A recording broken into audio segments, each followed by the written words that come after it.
Welcome back to another video, guys. In today's video, we are going to be discussing the Life as We Knew It series by Susan Beth Pfeffer. I honestly have no idea how you would pronounce that name. It's spelled P-F-E-F-F-E-R. Pfeffer? There is 4 books in this series, which I feel like most book series, dystopian future books or whatever, I feel like most book series, if it's like a dystopian future book, they have like 4 books in it, or they'll have like a prequel or sequel to the trilogy. Like the Hunger Games did this, where they had the Hunger Games Catching Fire and then Mockingjay, and they've released a prequel to the Hunger Games trilogy, The Ballad of Songbirds and Snakes. And then the Maze Runner did the same thing. They had the Maze Runner, the Scorch Trials, The Death's Cure, and then they released Kill Order as a prequel to the series, or it might be a sequel. I can't remember. And then Divergent also did the same thing, where they had Divergent, Insurgent, Allegiant, and then released 4 as a prequel to those books, although you're supposed to read it like a sequel. I think all of the books that are released as prequels, you're supposed to kind of read as a sequel, because unless if you haven't read the series before, at least. So in this case, these books are not really like that. It's just 4 books released as a series, and the books I had a lot to say about. I actually already have posted all of the videos of my reviews regarding this book series, so go check those out if you haven't.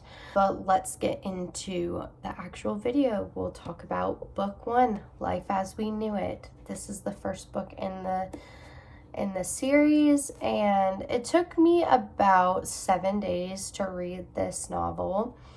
There was 337 pages. I've rated this book 4.5 stars, which I feel like is pretty generous for this book in general, because when I was reading it, I thought it was going to have a lot more action. I thought it was going to be a lot more interesting, and I thought I was going to have this like intense connection to the characters, because in all the other dystopian future books that I've read, I have really grown attached to the main characters, and this book was in the perspective of the main character, Miranda.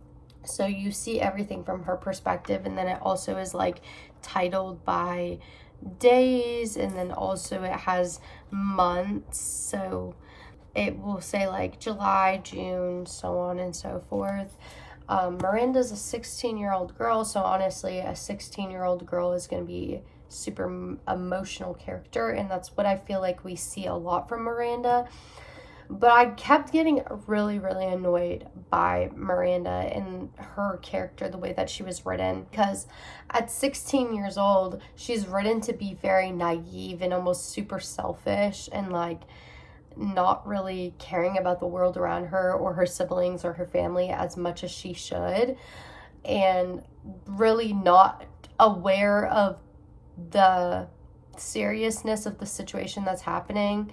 So I'm not going to tell you guys too much about the actual storyline, because I feel like that gives it away, and just in case somebody does want to read it, because it's not a bad book series, it's just a very mundane, I don't want to say boring, because it's not really, at least I found it boring, but it would probably be interesting to someone else. It just wasn't that interesting to me, where I was like, wow, I'm really connecting with the characters, I'm really connecting with the storyline, I want to read more, I want to keep picking up the book and seeing where this will lead me. I didn't have any of those thoughts and feelings, and that's why I'm saying, to me, it was kind of boring. But in a very general sense, I found it mundane. And the reason why I use the term mundane is because usually in dystopian future books, you find that there's constant twists and turns and something's always happening or going wrong, or there's a problem to solve. And in these books, it's really just day to day, how do I get by and survive? And that's fine. I think we were going for more so for a fictional realism type of idea rather than a dystopian future. And that's why I also don't really feel like this fits into the dystopian future category. It's more of like, in my opinion, a sci-fi type of dystopian rather than a dystopian future as in like Hunger Games, Maze Runner, Divergent series. This is just more so different. So I read this book. I started reading it on November 30th, and I ended up finishing it on December 6th. So, like I was saying, this whole book is from Miranda's perspective. So when I picked up the second book, I thought it was going to be kind of like a continuation of this, but we'll stop talking about this book and we'll move into the second book so I can better explain more about the book series and why I disliked and liked it. Okay, so book 2, The Dead and Gone. This book, I have a lot to say about it. Going from the first book to the second book, I thought this was going to be a continuation of Miranda's perspective and kind of what was going on in her life and how we were going to view life from her eyes, but actually we got a whole new different character, whole different lifestyle with a bunch of different perspectives and way of living in life. So Miranda was living in Pennsylvania. She's more so country living, and Alex here in this book is living in New York City with his 2 younger sisters, and he is trying to figure out life after his parents go missing. Miranda, however, has her mom, she has her dad, although her dad leaves with her stepmom, and her stepmom is pregnant. So very different lives that they're living and leading. I started this book on December 6th, and I finished it December 17th. It took me 13 days to read. There was 308 pages in this book, and I rated it 2.5 stars. Basically, I would say it lies more on 3 because it was more so an interesting storyline than the first book, but I didn't connect as much with the character, Alex himself. I loved the storylines of his sisters, and I felt like there was more twists and turns in this book than the first one. But the reason why I feel like I didn't rate it higher is because I didn't connect as much with Alex. And Alex is a very unlikable character, I feel like, in this book. He just has a lot of attributes and characteristics about him that I don't like. And I feel like his storyline, the way that he is, just makes it harder to connect. I think it's just also things that Alex goes through is completely different than what Miranda's going through in her storyline. They have completely different lives that they're leading, so therefore when they're talking about their experiences, Alex's experience is a lot more interesting. It's a lot more eye-opening up to the realism of what is happening in the world after the event that has made it like a dystopian life. He is really seeing the real perspectives of it, and she is, but she isn't. It's just hard to explain unless you've read the books, and I don't obviously want to say too much without giving away the storyline, but this book makes a lot more sense for it being a dystopian novel than the first one. They also all kind of end on a cliffhanger, so you really don't know what's going to happen next or how the storyline is going to progress. But I honestly thought after reading this book that we were going to get a continuation of Alex's storyline, and I was really excited to see where him and his sister's journey was going to take them. But once again, this author is very, very confusing. At least this book series to me was super confusing. So this was the last book that I read of the 2023 year, and now we're in 2024, which is so amazing. So happy New Year, you guys. I hope you guys all had a beautiful holiday season. I hope you guys had an amazing Christmas or whatever holiday you guys celebrated and are enjoying the new year of 2024. So this book, this world we live in, I felt like, are we going to get Miranda's perspective? Are we going to get Alex's perspective? Are we going to get a dual perspective of both of them? And I would have loved that, I think, a lot more than just one perspective over the other. And we kind of do get a dual perspective, but it's solely from Miranda's perspective. So I started reading this one on December 17th. And I finished reading it on December 30th. And I feel like I could have probably read this a lot quicker, but on the 29th, it was my birthday. We had Christmas Eve and Christmas, as well as going into December 30th. Obviously, it was almost New Year's, so I didn't have very much time to sit down and read, although I tried to read as much as I possibly could.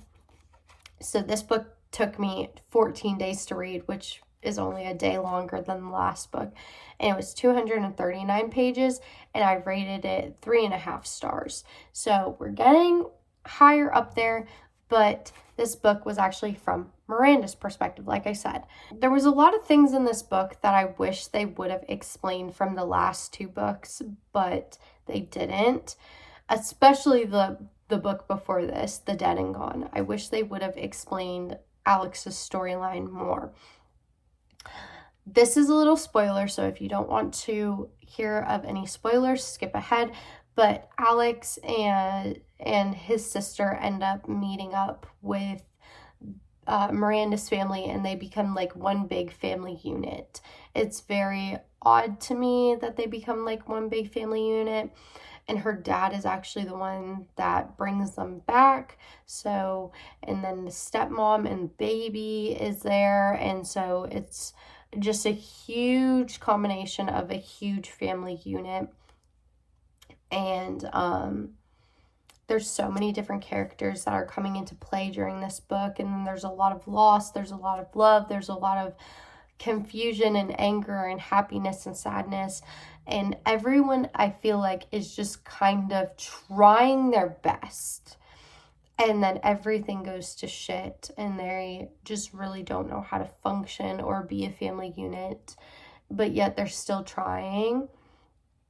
So after I finished this book, I was like, okay, we're seeing Miranda and Alex and all these different other people come together, but yet how is this, going to function in the longevity of things? Anyways, that's the end of the spoiler. So I just want to say, this book, I really, really thought that I was going to get more than I did. I thought I was going to get a lot more from the book than I did, and overall, I didn't hate it. I don't love it. I just kind of liked it. Like, there's a lot of parts I liked and disliked, but like overall, I can't say that I genuinely hate it, because it was just it was just whatever.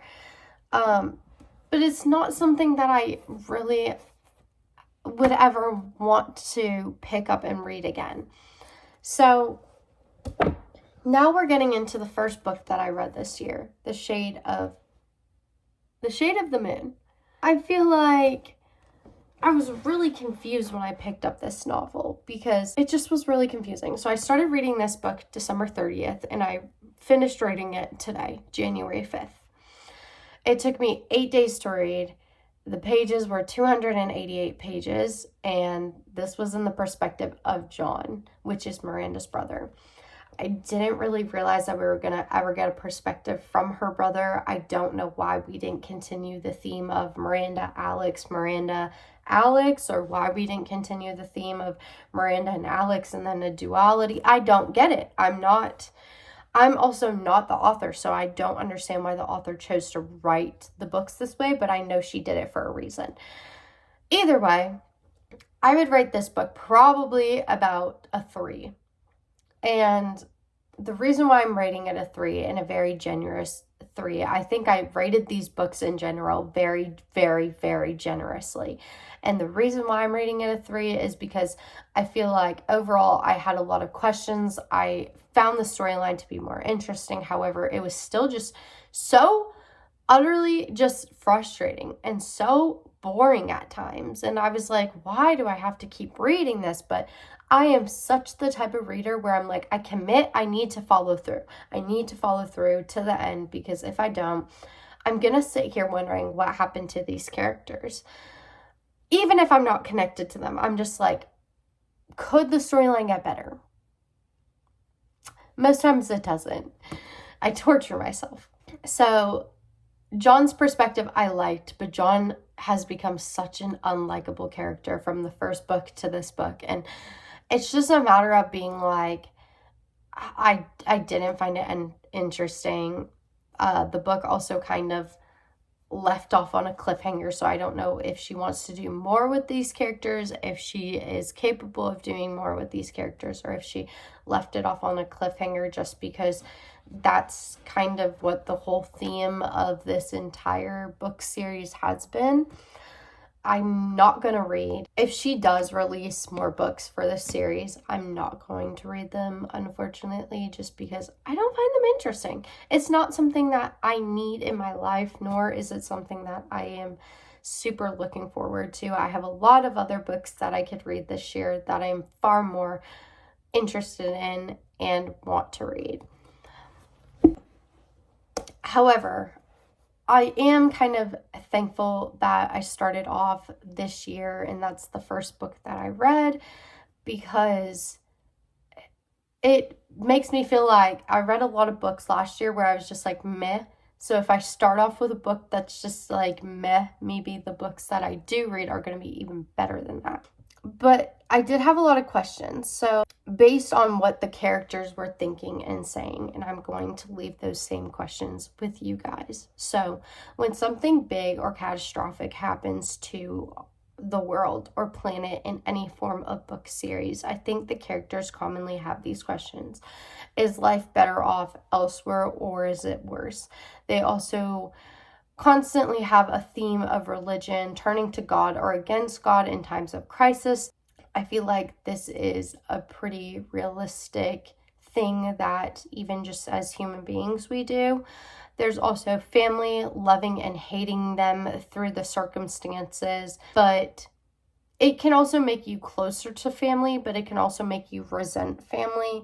I feel like when there's something catastrophic going on, it made me think about like the realism behind going through something that causes grief and turmoil, and how you really just have these feelings of anger and hatred and sadness and pain, and how those can make you want to draw yourself so close into family, but also want you to just push away from family and be as far away from them as possible. I also saw a lot of unpredictable behavior. You may act in a way you wouldn't normally, or do things that just do things that are out of your normality for basic human survival. Your behaviors and actions could entirely reflect differently from your moral code, which was also really interesting because I never thought about that before. Like, you see that in real life where people go through something really hard and their whole demeanor changes. But I feel like in books, I haven't seen that very often, where people's whole moral compass could be different than what their actions and behaviors are saying and doing. A lot of it was reflection of life and death, being fearful of death, but also of life, like wanting to live but not wanting to live, which sounds gruesome, but it's also like, I don't want to die, but is it easier? Which is so, it's so dark, but I think that it's one of the most relatable things as human beings that we can like say that we have experienced, because life is really hard. And if you've ever experienced depression or anxiety or any form of mental or physical condition, it's really hard sometimes to like continue going despite that. Also, another thing, so going off of what I just said, strength. We find strength and perseverance in the oddest of places when it comes to struggles. So I think that's pretty relatable too, is that, you know, a lot of times in these types of books, the main character perseveres for family or for love or for just, you know, these big things that we all want from life. But in these books, the main characters are persevering just to live, just to get by to the next moment. And I felt like that was really interesting. But I hope you guys enjoyed this pretty short video. I just wanted to start off the new year with a bang, and of course it had to be this book series. But I don't know, that's my final thoughts and reflections on life as we knew it. I hope you guys enjoyed this video, and I will see you guys in the next one.